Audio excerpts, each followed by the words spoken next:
Saan? Asa bang lecture ninyo?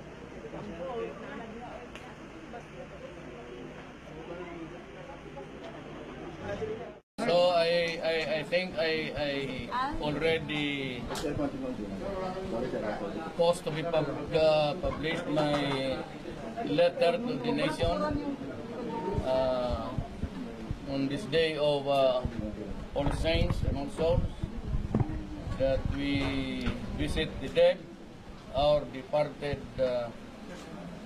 father, mothers, brothers, sisters, child, and asking the heavenly universe to look kindly upon their souls, and that they inherit the kingdom of God. Any other question? Sir, for the first time you're visiting your parents, and that you assumed ka na po as president. The last time you were... No. Yes, I How do you feel coming here, sir, as president for the first time? Well, as I don't know, but I'm sure that they're still very surprised by bakit ako no dumating pagka-presidente. Pati sila siguro, hindi naman not in their wildest dream, my father and mother would ever think that I would one day be president of this republic. Though I still thank the people for the honor. But it's really a killing job. Talagang ako trabaho lang eh. And I've been to a lot of places in just a few days. I have to go to Malaysia maybe 4 days from now, and go to Thailand to pay my respects to the memory of sa hari nila na namatay. Very important to show our solidarity with the Thailanders. And sa Malaysia, we have a lot to talk to about the piracy on the Malacca Strait, kidnapping, criminality abounds in that area. Very important that Russia, rather Malaysia, Indonesia, and the Philippines talk about this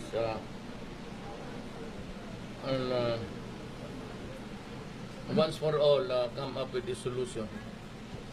Maraming kidnapping, saka yung brutal piracy, sometimes murdered on the high seas.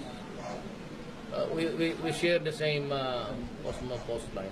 Sir, did you talk about this with the Malaysian Deputy Prime Minister who was just here? Yes, they came here the other night, or was it last night?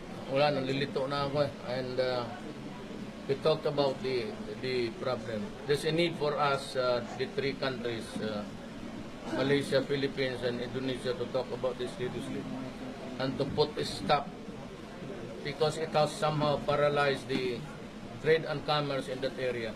And it's very important that that arterial channel there be safe and get rid of the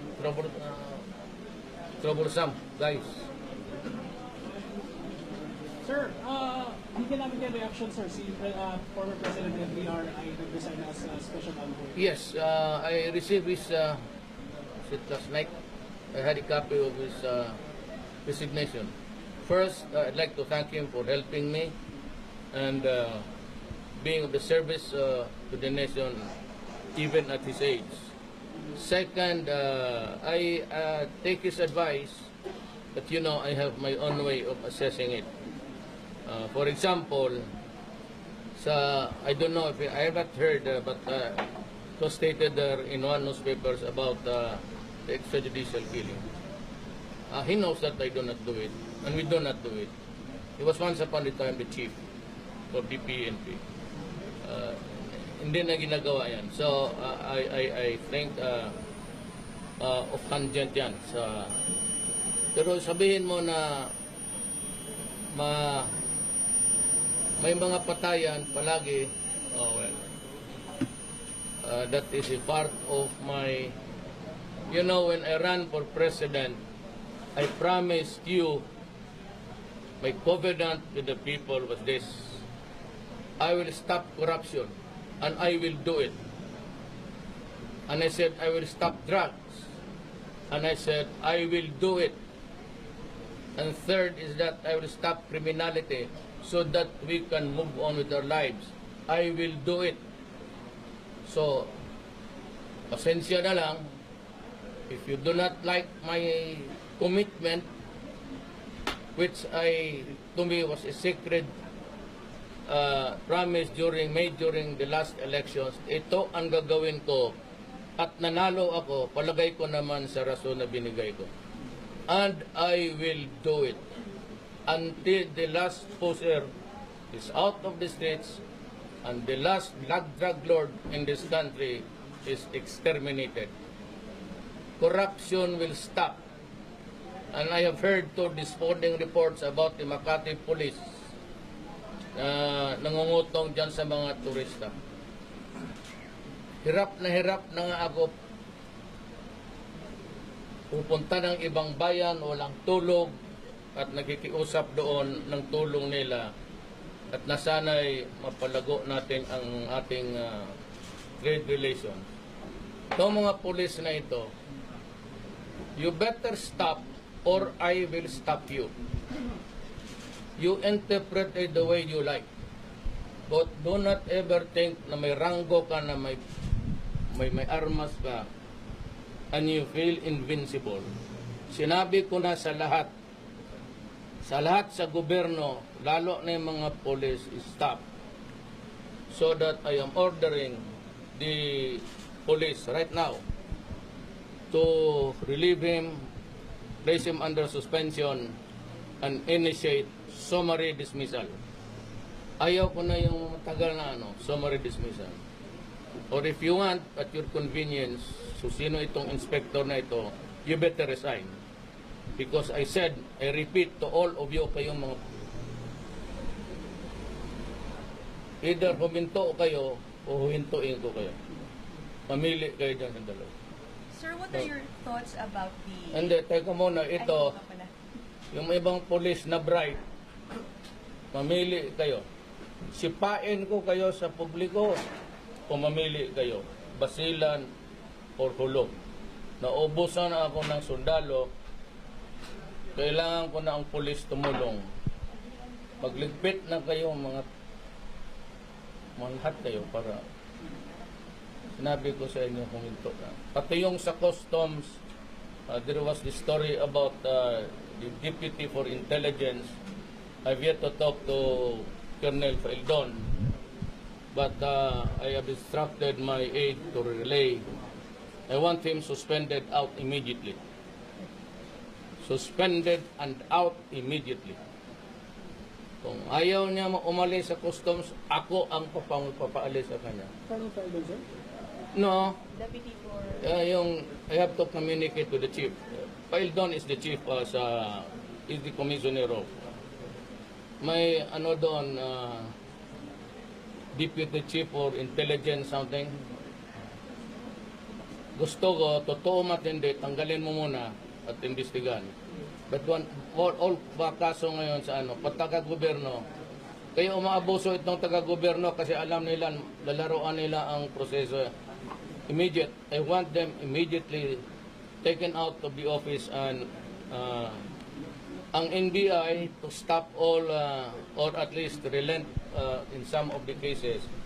Total, marami naman tayo, may CIS kami, police. I want the NBI now to focus on graft and corruption. Yun na lang muna trabaho nila. Huwag na yung mga kasi minsan ito mga NBI isa pa rin. Kayo, there was a time sa NBI na tinatanggal lang na sa police, nilagay sa NBI para hindi makapag-communicate. And just to find out na pati sila pala, they were selling cell phones inside the NBI for about 500,000 para lang makalaro ng droga yung... So yan, trabaho ninyo. Ang mga NBI, maghinto kayo dyan sa... Umalis kayo dyan sa droga, umalis kayo dyan sa ano. Concentrate on graft and corruption sa gobyerno. Sir, balikan lang si President Duterte. Sir, just to be clear, sir, walang tension between you. You don't take offense sa Of mga course not. articles na... He was correct. The only problem is, wala pa yung papel sa akin. I cannot approve, ayaw ko magsalita. I cannot approve or disapprove anything that it is not on my table. Of course, I had my misgivings. But those were misgivings. Ngayong papel na magdating sa akin, dadaan na yun ng maybe sa kay Gina Lopez, sa recommendation sa DNR. Pollution yan climate change. Dadaan na yan doon sa legal. Because there might be some progressive clauses there na hindi natin alam after a few years ganito ka na. Now, we are just trying to kakaumpisa pa lang natin. Nagyaya ako ng maraming mga investors, tatayo ako ng industrial estates. There will be a lot of smoke there and pollution work. Titignan ko lang na meron akong leeway, an elbow room to move because the treaty now that is being signed or passed around for signing is binding. Noong unang treaty, non-binding Dito ngayon, pag membro ka nan, pag sinabi binding, baski na ayaw mo, ikong butuhan ng lahat na ganito yan. Wala ka. O kasabihin ng lahat, ito yan. Tapos ikaw naman gusto. So I have to study the matter very carefully. It's maybe in the Senate, I was just giving my misgivings about baka hanggang dito ka lang. Kailangan, sabi ko nga, the irony to it all, yung mga industrial countries, dumating na sila dyan. Tayo kasi colonized tayo. Ang naghawak sa atin, Espanyol, for 400 years, pati Amerikano, 50 years. Ulipon tayo, mga ulipin sa Tagalog yan. Ang development natin hanggang pahina-hina lang. Hindi talaga itaabot na makahabol sa kanila, una sila. While they were conquering the countries of other lands, tayo, na-stymie tayo sa ating bayan. Kasi sinabi ko, I'm just being careful. It doesn't mean to say that I do not want typhoons and storms to come to planet Earth every day. So, yung akin, nagsasalita lang ako, may opinion. As a lawyer, pero as president, wala pa, kasi wala pa nga dumating Pero you will reconsider signing, sir, the pact? No. I will follow what my advisors would tell me. If Gina Lopez would tell, if the National Pollution Control says it, it's good. And if the legal advisor says that I should sign, then I will sign. How about FDR, sir? Will you still consult him in the future? Yes, of course. If he cares to listen. Sir, in his... Hindi naman siguro sabihin na nag-resign siya sa special envoy na hindi na ako makapagtanong sa kanya. Sir, he also had a column basically expressing concerns over your foreign policy. Yung That magiging is my... relationship natin with the US. What are your thoughts Ang on akin this? is matter of honor. Di kami nagkaintindihan dyan. It is all right for America to criticize me sa extrajudicial killing. Talagang maraming namamatay ngayon kasi ngayon nagtatrabaho ang pulis. Noon kasi hindi nagtatrabaho, nakihalo, nakisawsaw pa sa droga. That's one thing different. Everybody should realize that. Noon walang hulihan kasi yung pulis, mga generals, kasali na. Pati yung mga ninja, kasali na. O di walang hulihan, di walang namatay. Ngayon, May utos ako sa kanila, trabaho ninyo yan, trabaho ninyo. At huwag kayong magkamali pumasok dyan. Tang-ina, tatapusin ko talaga kayo. Sinabi ko na sa inyo. Nung bakit maraming patay, kasi ngayon maraming nagtatrabaho. Nung paano magtrabaho na pati mga pulis nandyan? See? So, ang ibig kong sabihin, ang diferensya ko sa Amerika ganito, they were criticizing me for extrajudicial killing. Na wala naman silang nakita na talagang kinatay ng pulis dyan. At hindi naman siguro lahat. Yung iba, karamihan niya may inkwentro. And yet, they lump it in one can and says it's all extrajudicial killing. Okay lang. Ang ayaw ko sa Amerika ganito, ang tratamento nila sa atin, o sa akin, kung ayaw ninyong makisali, parang sa Bisaya, patay gutom. Ewan ko anong Tagalog yan. Pero the such word, patay gutom. Kasi every time ang Amerika kung magsabi, hinto ka dyan, Duterte, from lahat na. Alam ko pro-Western si militar, doon nag-aral yan eh. You must remember that Ramos finished his sa West Point. Talagang ayaw niya hindi sabihin na, ayaw niya makipag-away. Ito pero ganito, ako iba naman. Iba si Ramos, iba ako. Kasi baliwala siguro sa kanya yan.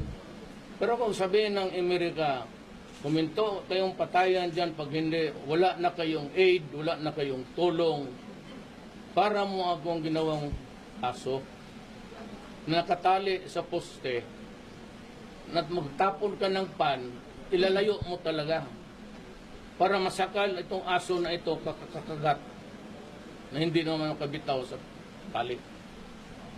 Yung kung magsalita sila ganun palagi, we will cut aid, we will suspend everything, sabi you go to hell. Ang tratamento mo sa amin, mga Pilipino, patay gutom. Nakinabang na nga kayo sa bayan namin, 50 years kayo na umupo dito, you lived out with the fat of the land, and you have the goal to say that. Kaya yan ang ano ko sa Amerikano. Kaya lumayo ako. Kasi nabaski na gutom siguro ako. I might be able to just eat 2 days or 1 day a day, but if you try to keep on rubbing on the dignity of the person. Kaya wala kayo, Amerikano. Wala na ako sa maybe Ramos does not like it. Ibahin mo si Ramos, ibahin mo ako. Hindi naman ako nag-aral kung saan-saan. Dito lang ako. Local boy lang ako. Hindi naman ako military. Ko, mayor lang, naging presidente. Wag mo akong ganunin kasi talagang babastusin kita. Kaya binastos ko talaga silang lahat. Kasi pag ganun ang tingin mo sa akin, yun lang. Huwag na kayong lumayo niya yung mga commentators about Diyan lang. Ayaw nila tanggapin. Kaya nilang tanggapin yan. Sila. Okay. If they can swallow it, fine. Problem is, hindi naman silang presidente ako. Tapos pagsabayan mo ako ng ganon, bastusin mo ako palagi every time you criticize me, from the president down to State Department to EU and to the human rights. You go to hell. Takot din na ako makulong. Hindi kulong. Well, I can rot in prison. But I will never allow that ganon yung bayan ko. Kung gusto mo, kayo, ako kaya. So you found an ally in Malaysian Prime Minister that by his 10 before his last one a day before he left for China. Yes, they were. They talked. Yes, because we had to agree on the agenda. But foremost of it was really the situation in the Molucca Strait. Pati yung kidnapping. Kasi dyan naman sa hulog, di kidnap, hindi naman namimili ng Pilipino eh. Indonesian, Malaysian. So dumating ang panahon na kailangan kami mag-usap. But it has nothing to do with Razak's trip to China. It started yesterday. This No, is day three. no, we never bothered to. The purpose for which he's going there was never discussed. At saka hindi tayo makialam. It would be highly improper of me to ask the official, oh, what's the purpose? Hindi naman sila nagtanong kung nung pumunta nga ako nung doon. Because everybody wants to be friendly with everybody. But I agree with the president that Ramos, when early on said, it's good to be at peace with everybody. Friends, oo, pero kung ako insultuhin, okay lang sa akin. Pero pag ginanon mo ako, para mo ako na every time mag-criticize ka sa sabihin mo, putulin namin yung aid. Para sabihin namin, patayin ka namin sa gutom. Sanay naman tayo sa kamote. sir, Najib is also anti-US. I do not know if he is actually. I never discuss his ideological drift. With what we were really discussing was the deteriorating peace and order in that part of our country, and what is really embarrassing to me is ang sanctuary ng mga rebelde nandyan sa hulo sa ating jurisdiction. So that makes it doubly worrisome. Pangit kasi yung aming mga kababayan dyan dinadala. So would you agree or would you na Abu Sayyaf is not just only Philippines lang, but there are also other foreign. I think so, and that's the next problem. Actually, I said it is coming around, and I would like to warn the country na we have this looming problem ahead, but that would be, I do not want to cause unnecessary alarm, but it's going to be one of the most serious problems that this generation will face. But records showed before, sir, that there are over 126,000 unchecked crossing between borders between Malaysia, the Philippines, and Indonesia. That so what do you is- think we should do about it? Well, I said we will talk about it. Border control, border crossing, and maybe a joint military and police operations. Which will all be discussed when you visit Yes, Malaysia next week. that is my. I had a talk with Dodo during my visit to Indonesia. Nagkausap na kami ni Dodo. Okay siya sa lahat. Ako mas okay. Nauna pang okay ko eh. No, I have to talk to Najib. Where does that put Arsenal now? Wala siya dyan. It's all national interest. National interest only, ako lang, so, lalo na sa foreign policy. The Constitution says that foreign policy is vested on the President alone. That is part of the foreign policy. Yes, ma'am. US SANTO rifle sale sa Pilipinas, wala na daw pong bentahan. Sana tayo kukuha ng mga armas, sir. Hindi na tayo bintahan nila? Yes, sir. Piso. No, as a US senator said he will oppose or block the sale of arms. 6,000 units, sir, ng rifles. Tapos, sir, Sus, Maria, yan lang? Yan lang itong... Mr. President, Sir, because of alleged human rights violations. Yes, sir. Yan lang pagtakot niya sa akin, hindi siya pabili ng armas. Karaming di bomba dito. Sir, sabi po ni Director General Bato, China na lang daw po or, okay. China Remember what the Russian, the diplomat said. Come to Russia, we all have here anything you need. So they're ready with the 26,000, 27,000 as of right now. Pati missile siguro. Ano sa? Sir, samantalingan namin, sir, kukuha na lang natin, sir, ano ang view mo sa nuclear energy as far as Philippine setting is concerned, both sa power supply and sa arms, sir? It is not yet an extremist. Wala pa talaga the danger zone that we will dive if there's no energy because it runs the machines. Lahat na nakikita mo, langis yan. Ilaw, lahat yan. Lahat ito, hindi ito nagagawa kung walang simento, pati lahat. But we are not in that danger.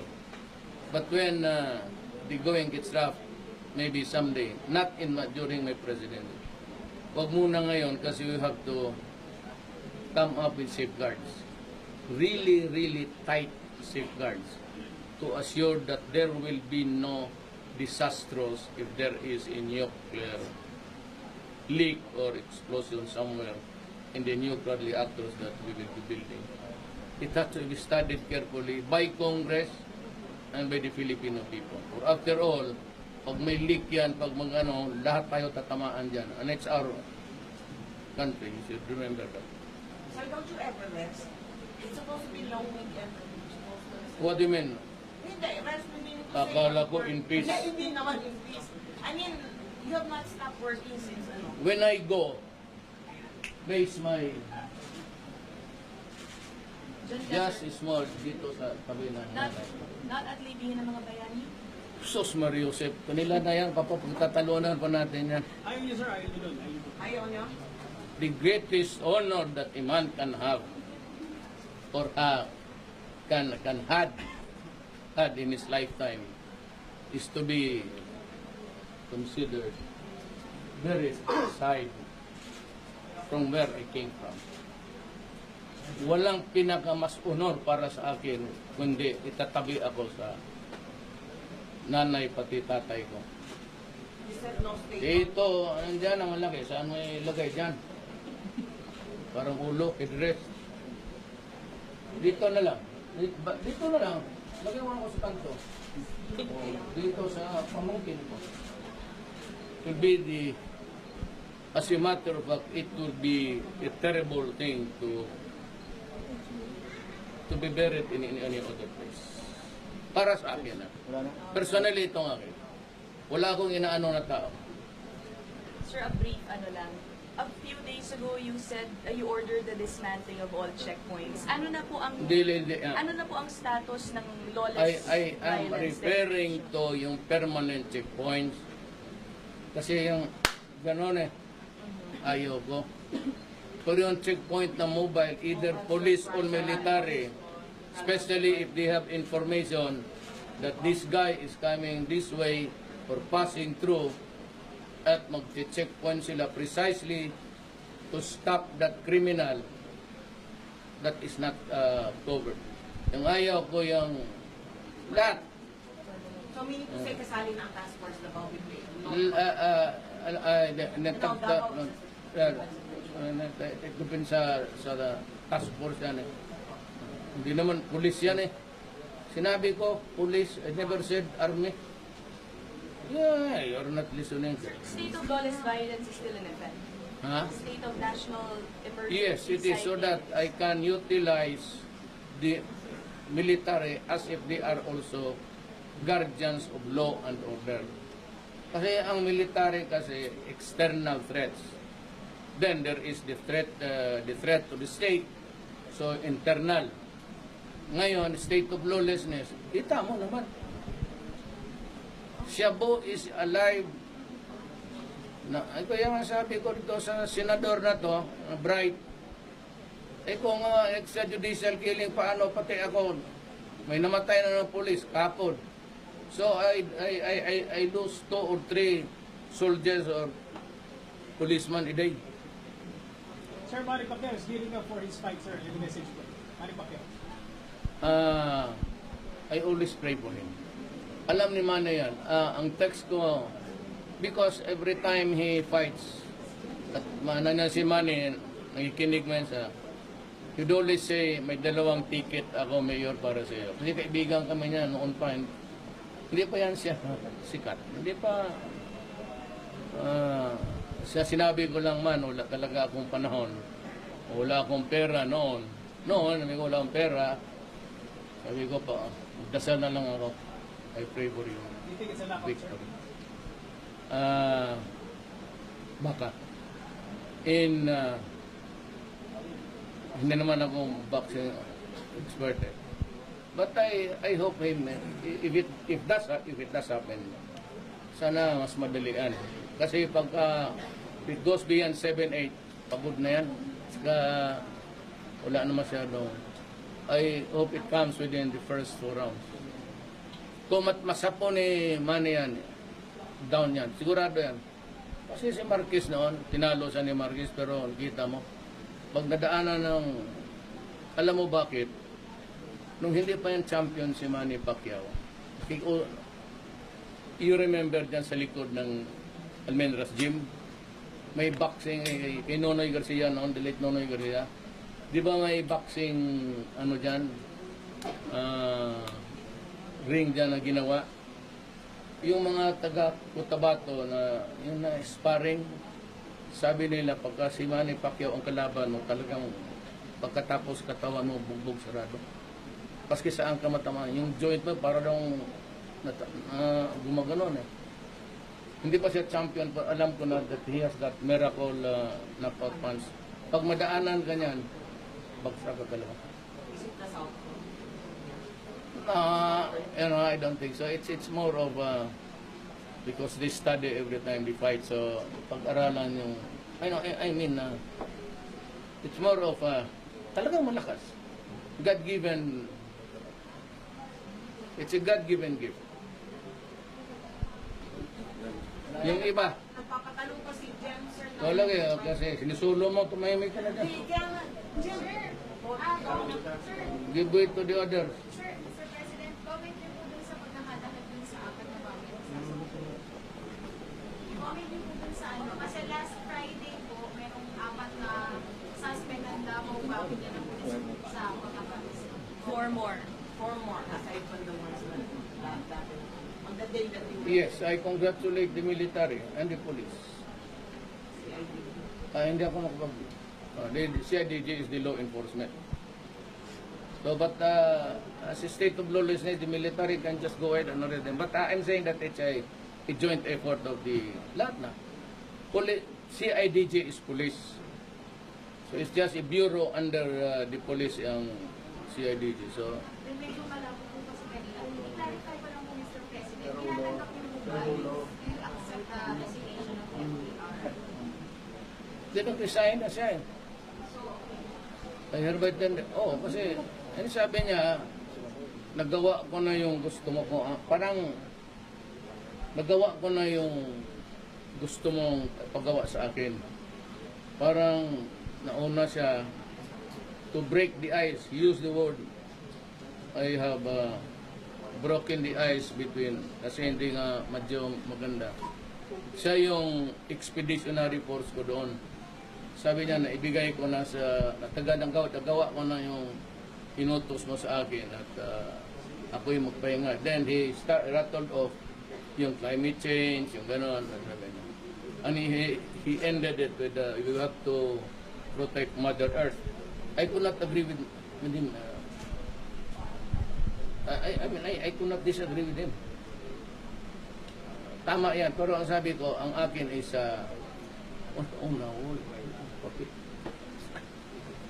ayaw kong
but it's really a killing job. Talagang ako trabaho lang eh. And I've been to a lot of places in just a few days. I have to go to Malaysia maybe 4 days from now, and go to Thailand to pay my respects to the memory of sa hari nila na namatay. Very important to show our solidarity with the Thailanders. And sa Malaysia, we have a lot to talk to about. For the first time you're visiting your parents, and that you assumed ka na po as president. The last time you were... No. Yes, How do you feel coming here, sir, as president for the first time? well, as I don't know, but I'm sure that they're still very surprised by bakit ako no dumating pagka-presidente. Pati sila siguro hindi naman not in their wildest dream my father and mother would ever think that I would one day be president of this republic. Though I still thank the people for the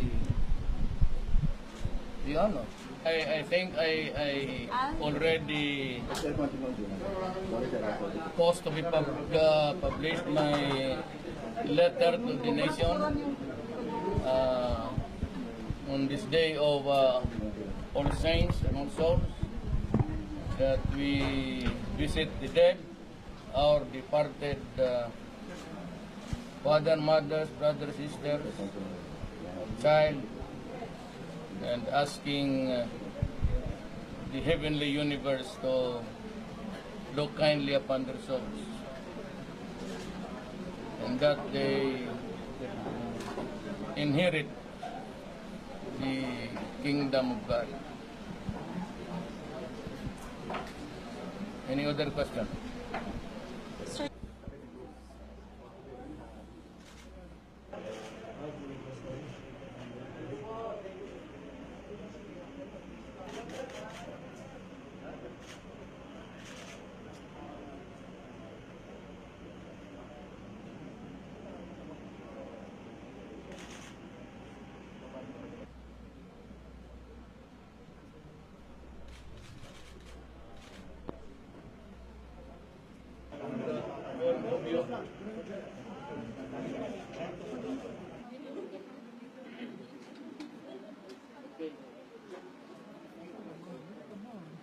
Asa bang lecture ninyo?